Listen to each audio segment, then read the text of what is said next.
Imagine 1625, an Italian traveler, Pietro della Valle, journeying through, the Middle East. Mm-hmm. And, it was pretty dangerous back then. Oh, yeah. And he finds these ancient ruins. Wow. Just kind of sitting there. They've been there for centuries, silent witnesses to this whole civilization that's gone. And he sees these, I guess you could call them markings on the bricks. Right. But he can't read them. It's a language that's been lost. But you can almost sense his curiosity. Like, who were these people? What happened to them? And that's what we're going to be talking about today. Yeah, it's really fascinating, isn't it? Like Della Valle was looking at the remains of Sumer. Right. And the thing is, they're considered like a prime example of the first real technological civilization. They kind of laid the groundwork for everything that came after. Yeah. And that's what we're going to try to unpack today. Their rise, their inventions, like writing and math and the wheel. And we're going to look at their cities and how they ultimately collapsed. So think of this as your crash course in Sumerian Civilization 101. Yeah. So to get started, let's imagine the geography for a second.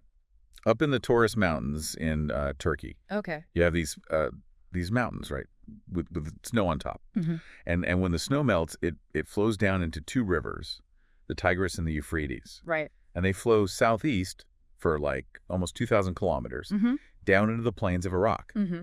Mesopotamia. Mesopotamia, exactly, the land between the rivers. Now, it's important to realize that those rivers carried something really, really crucial: silt. Right. It's basically tiny little pieces of rock, almost like rock flour. But this silt was incredibly important. It made the soil fertile. It could hold water, and that's really what allowed this whole region to flourish. Yeah, and it's amazing because even though they had that fertile soil, southern Iraq was still a really tough place to build a civilization. Mm-hmm. Like, it was hot, it was dry, not a lot of resources. Mm-hmm. They didn't have easy access to metals or stone. Yeah.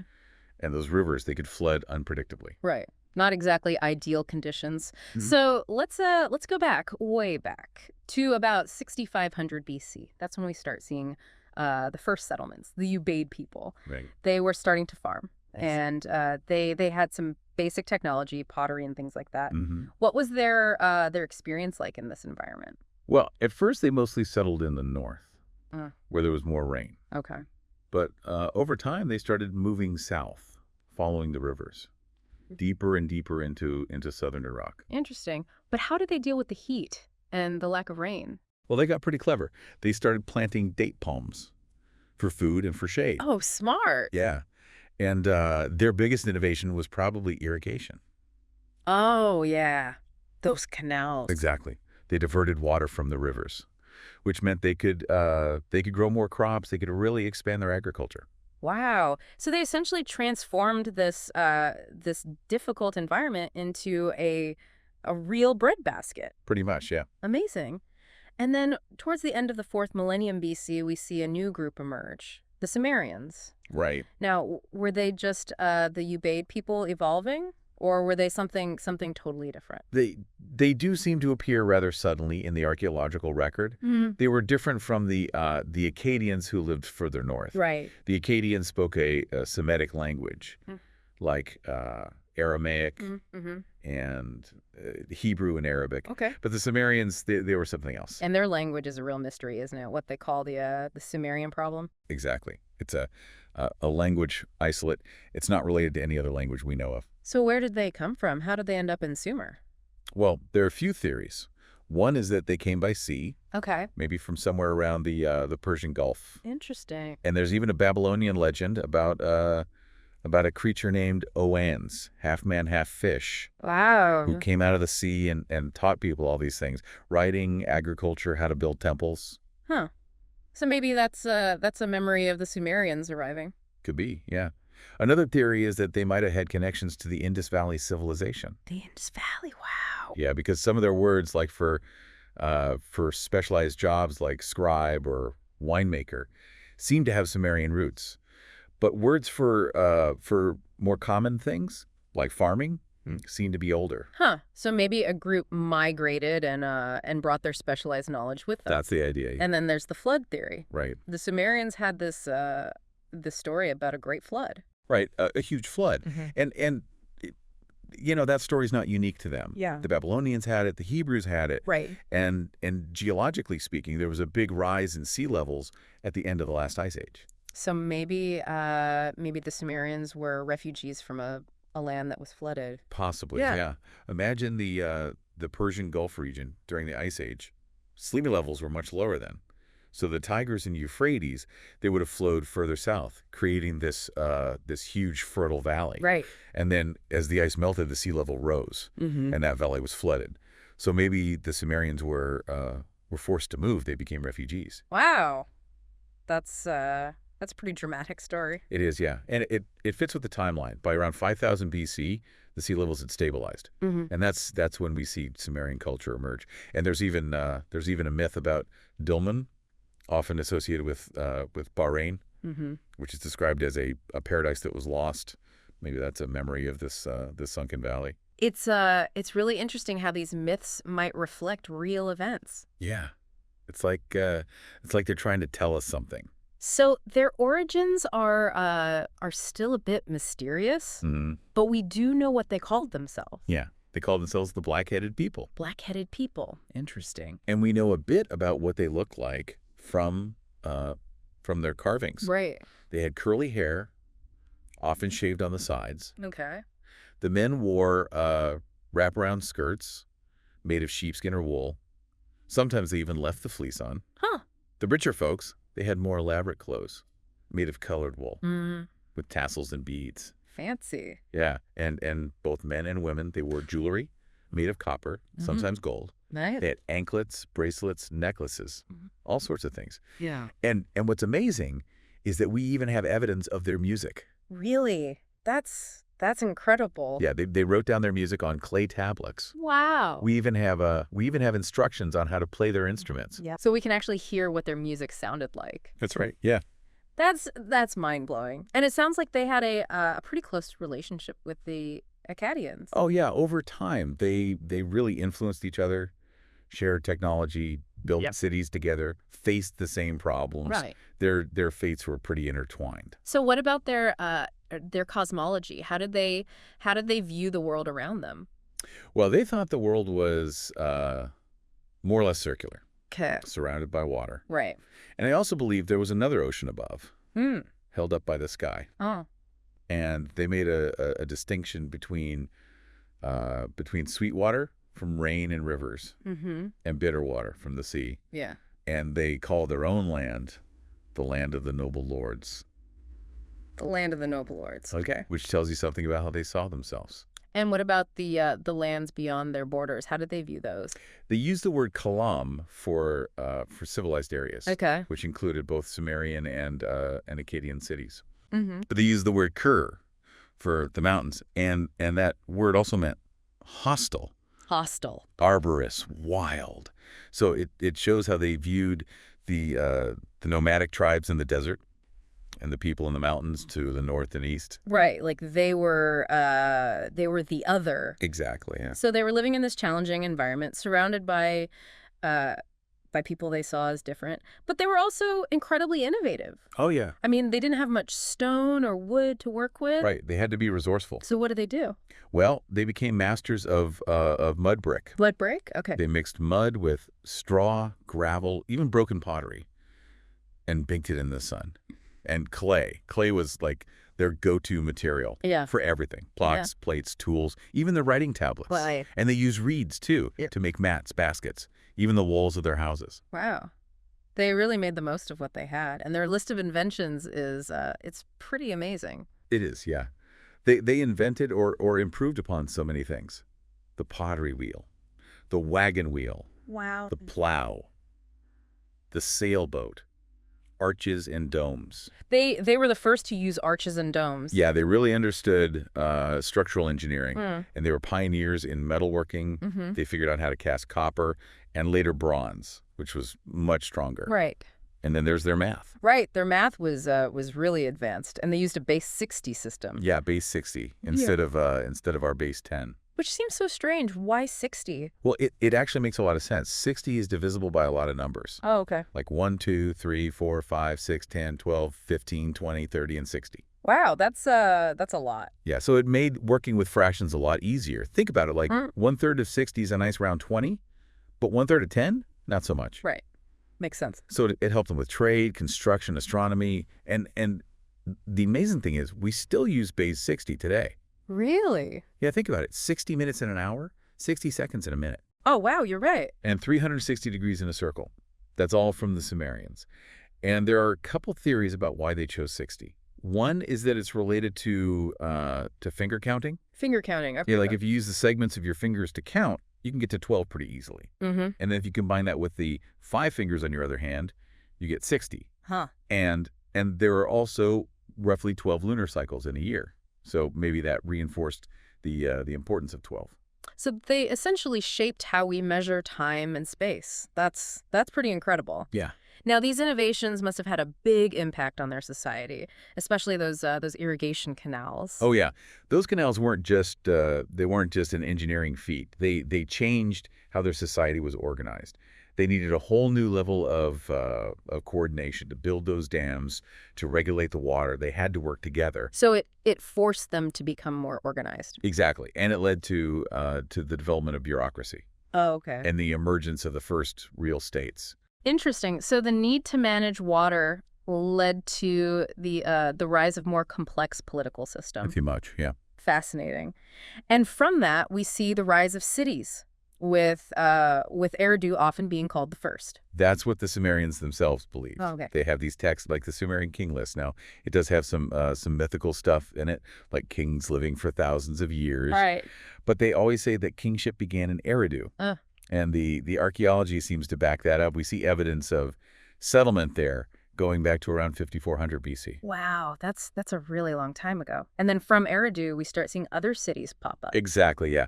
All over southern Iraq, each with its own temple and priest king. Okay. They weren't huge cities, maybe about 10,000 people each. Mm-hmm. And their borders were often marked by the canals or by boundary stones. And it's in this period that we really see the emergence of Sumerian culture as distinct from the Ubaid. And there's that myth about Inanna receiving the gifts of civilization. Right, Inanna, the goddess of love and war. Oh. She gets these gifts from Enki, the god of wisdom. Okay. And those gifts include things like craftsmanship and justice. Good things. Yeah, but also things like deceit and warfare. Hmm. And even the plundering of cities. Oh. So it's like they knew that civilization had a dark side. Yeah, it's like they were aware of the downsides right from the start. Fascinating. Now, you mentioned writing as being a really big deal. How did that come about? Well, it seems to have been invented around 3200 BC. Yeah. And there's this epic poem called Enmerkar and the Lord of Arata. Okay. And it tells the story of King Enmerkar, who needed to send these long messages to another ruler. Mm-hmm. But the messages were so complicated that his messenger couldn't remember them. Right. So they needed a better way to record information. And they had clay and reeds. Mm-hmm. So they started using those. Scribes would take a lump of clay and use a reed stylus to make marks. Those wedge-shaped marks. Cuneiform. Exactly, yeah.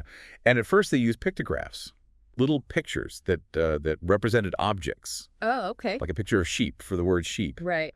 But over time, the thimbles became more abstract, and they started representing sounds and syllables. Wow. So they went from pictures to a real writing system. That's right. It was a complex system. You needed training to learn it, and that led to the emergence of scribes. So writing really changed their society, didn't it? Oh, yeah. It was huge. It meant they could preserve knowledge, they could keep better records, they could communicate more effectively, and it really accelerated their technological development. This is the Uruk period, right? Right, named after the city of Uruk. Okay. What was Uruk like during this time? By the middle of the 4th millennium BC, Uruk was the biggest city in southern Mesopotamia, maybe even the biggest in the world at that time. Wow. And one of the things that marks this period is a change in how pottery was made. Oh. In the Ubaid period, pottery was often handmade and painted. Mm-hmm. But in the Uog period, They started using the fast potter's wheel Okay. so they could produce a lot more. Yeah. But the quality wasn't always as high. So it was more about quantity over quality. Yeah. It was a more industrialized economy. Yeah. And we have tablets from cities like Kyushu that Yeah. show us just how complex their economy was. They had specialized labor, large-scale workshops, and they paid people with rations of food and beer. Interesting. But was this economic growth good for everyone? It seems like there was also rising inequality. Right. The rich were getting richer, and the Yeah. poor were, well, they were still poor. And Uruk is also famous for being the setting of the Epic of Gilgamesh. Exactly. What does that tell us about their society? Well, even though the real Gilgamesh probably lived later, the epic does give us some clues about life in the early 3rd millennium BC. It talks about warfare, and it mentions Guruk's walls. Strong-walled Uruk, they called it, Huh. which tells us that they were worried about being attacked. Makes sense. And we get glimpses of their urban planning. It seems like Uruk was laid out in a pretty organized way. They had a port, workshops, and of course the White Temple, A white temple. Wow. dedicated to Anu, the sky god. Yeah. And daily life would have been pretty bustling. You had farmers, herders, markets, people gathering to drink beer. I read that they had over 30 different kinds of beer. That's right, yeah. And they would drink it through long straws to avoid the sediment. Interesting. But we also have proverbs from that time that Yeah. talk about more everyday concerns, like not being appreciated at work Right. or struggling to make ends meet. So it wasn't all sunshine and roses. No, not at all. And keep in mind, they didn't have modern sanitation. Mhm. So a city that size, it probably smelled pretty bad. Okay, so from Uruk, the center of power shifts south to Ur. What made Ur so important? Well, it was at the mouth of the Euphrates River, Okay. where it flowed into the Persian Gulf. Right. It was a major port and a big fishing center.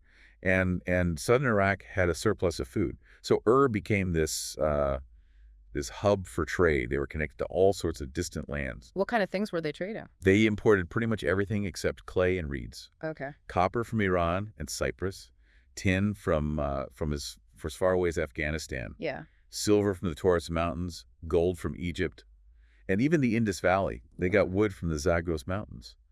But for really special projects, they used cedar from Lebanon. Fancy. Yeah, and they even traded with the Indus Valley civilization. Really?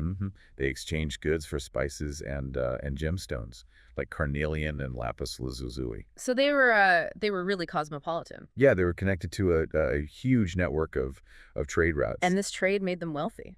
Oh yeah, and we see evidence of that in the Standard of Ur. The standard of Ur. It's this amazing artifact found in a royal tomb, and it shows scenes of war and peace, and it's decorated with all these imported materials. It's really something. And Ur's economic power also gave them political power, right? That's right. They probably had a lot of influence over neighboring cities. But this period of prosperity and trade seems to have given way to a more violent time. Yeah. By the middle of the 3rd millennium BC, things were getting a lot more warlike. What happened? Well, it seems like trade and diplomacy weren't enough anymore. Right. Cities wanted to secure their resources, and they wanted to expand their power. They went to war. Exactly. And cities like Lagash, they became centers for slaving. They would raid their neighbors. Right. And there was this really long conflict between Lagash and Umma over some farmland. And we had this monument called the Stele of the Vultures. That shows the king of Lagash leading his army. But it also shows vultures carrying off the heads of his enemies. That's pretty gruesome. It is, yeah. It shows how brutal warfare had become. And Lagash actually built a short-lived empire. So one city was able to dominate others? Yeah, for a while. But it didn't last. They were overextended. And there were rebellions. Right. And then Lugal-Zaggisi, the king of Una, he led a revolt. He conquered a lot of summer. He even claimed to have reached the Mediterranean Sea. Wow. But his empire didn't last either. It was too big, too hard to control. So it was this constant cycle of one city rising and then falling. Yeah, until Sargon of Akkad came along. Right, Sargon the Great, and his story is really interesting. It sounds a bit like the story of Moses. It does, yeah. The story is that he was found as a baby in a basket floating on the river, Wow. and he ended up serving in the city of Kish, but then he rebelled, Okay. and he defeated Lugal-Zaggezi, and he established a new capital city, Akkad. Akkad. And he built a huge empire. He did, yeah. He conquered a lot of territory, and he was pretty ruthless. He would destroy the walls of cities he captured. To prevent them from rebelling again. Exactly, and he did things like washing his weapons in both the Persian Gulf and the Mediterranean Sea What? Why? as a symbol of his control over the entire region. Hmm. But he also made some important reforms. He centralized the administration. He standardized the dating system. Okay. But he was also he was an Akkadian nationalist. He promoted the Akkadian language, Yeah. and he gave Akkadians important positions. So he was trying to unify the empire, but maybe also privileging his own people. Yeah, it seems that way. Yeah. And that caused resentment, especially among the Sumerians. So even though he built this huge empire, it wasn't very stable. No, it wasn't. And after he died, there were a lot of revolts. And his sons had to deal with those. Right, Ramush and Manishtushu. They spent a lot of time trying to put down rebellions. Mm-hmm. And it was Sargon's grandson, Naram Sin, who really restored the empire. Okay. And he actually called himself King of Sumer and Akkad. King of Sumer and Akkad. So he was trying to be more inclusive. Yeah, it seems so.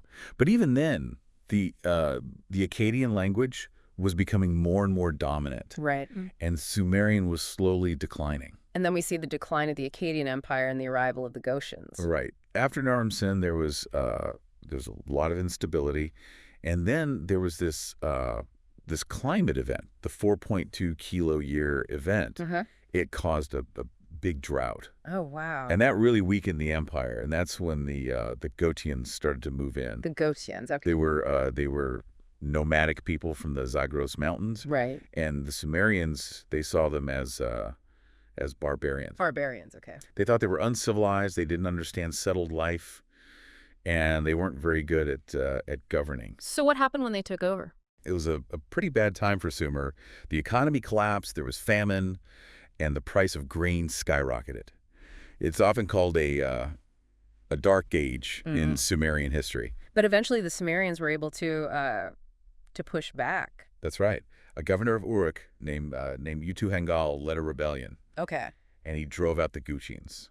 And that marked the beginning of the third dynasty of Ur. The third dynasty of Ur, Yeah. sometimes called the Neo-Sumerian Empire. Right, or the Sumerian Renaissance. Yeah. Because it was a time of renewed Sumerian power. So they had a comeback. They did, yeah. And Utu-Hangal's successor, Ur-Nammu, he was a really important ruler. What did he do? Well, he standardized weights and measures, Okay. and he created one of the first law codes. Wow. And he built a lot of ziggurats, those big stepped pyramids, Right. like the famous one in Ur. So it was a time of peace and prosperity. Yeah, for a while. It didn't last. What happened? Well, they had a growing problem with soil salinization. Soil salinization. Okay. It's basically when salt builds up in the soil, Yeah. and it makes it hard to grow crops. Oh. And they also had problems with nomadic groups, like the Martu The Martu. or the Amorites. They were being pushed south by environmental pressures,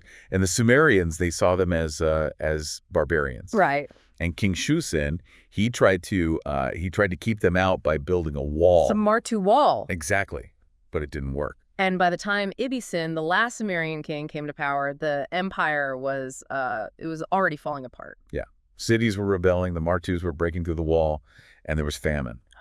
And Ibisen, he tried to get grain from the north, but his general Ishbi-Era, he betrayed him. Oh no. Yeah, and then the Elamites, they attacked Ur, and they captured Ibisen. So that was the end of Sumer. Pretty much, yeah. And they left behind these really sad laments, like the lament for Ur. Yeah, they're really powerful. They talk about the destruction of their cities and how the gods have abandoned them. It's a sad story. It is, yeah. And after the fall of Ur, there was a period of chaos. Right. And the Sumerians, they were gradually assimilated into Akkadian culture. So they lost their language. They did.